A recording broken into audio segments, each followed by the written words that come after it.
آخر اس کی حفاظت کون کرے گا؟ اس کو آخر کون بچائے گا؟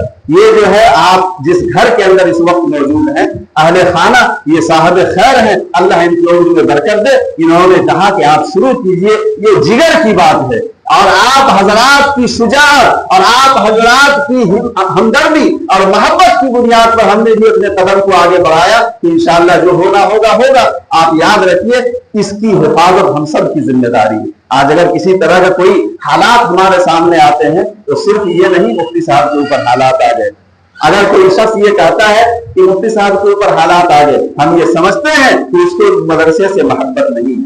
اگر مفتی صاحب پر مدرسے کی وجہ سے حالات آئے تو آپ کے اوپر حالات آئے، آپ کو متاثر ہونا چاہیے تھا، آپ کو درد ہونا چاہیے تھا کہ آخر یہ حالات کیوں آ رہے ہیں، اس کی حفاظت کیسے کی جائے گی۔ جب صدیق اکبر رضی اللہ تعالیٰ خلیفہ بنائے گئے، مسلمانوں کے جب خلیفہ بنے، اس وقت حضرت صدیق اکبر رضی اللہ عنہ کے زمانے میں کچھ لوگوں نے زکوٰۃ سے انکار کر دیا۔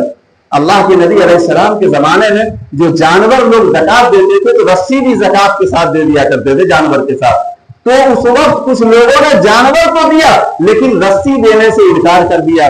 جب صحابہ صدیق اکبر رضی اللہ عنہ کی خدمت میں آئے اور کہا کہ لوگوں نے ہمیں جانور تو دیا ہے لیکن اللہ کے رسول کے زمانے میں جو رسی دی جاتی تھی وہ رسی رکھ لیا گیا ہے، صدیق اکبر کھڑے ہو گئے اور کہا کہ جس طریقے سے اللہ کے نبی کے زمانے میں جانور کے ساتھ رسی دی جا رہی تھی، جو لوگ اس جھول اور رسی کو بھی روکیں گے، میں صدیق اکبر اس کے خلاف قتال کے لیے تیار ہوں گا۔ کیوں؟ اس لیے کہ میرے حبیب کا لایا ہوا وہ دین ہے کہ 3 سال تک شیب ابی طالب میں صحابہ نے جو دین کے لیے قربانیاں دی، صحابہ نے جو مشقتیں جھیلی ہیں، پتے کھا کھا کر کے 3 سال تک ایک قید خانہ ہی نہیں بلکہ پہاڑ کی کھو میں جہاں سے ایک بھی صحابی باہر نہیں نکل سکتے تھے، 3 سال تک اس پہاڑ کی کھو میں رہ کر کے صحابہ کے بچے پتے کھا کر کے زندگی گزارے اس دین کی حفاظت کے لیے۔ سیدنا صدیق اکبر نے جو جملہ کہا تھا، فرمایا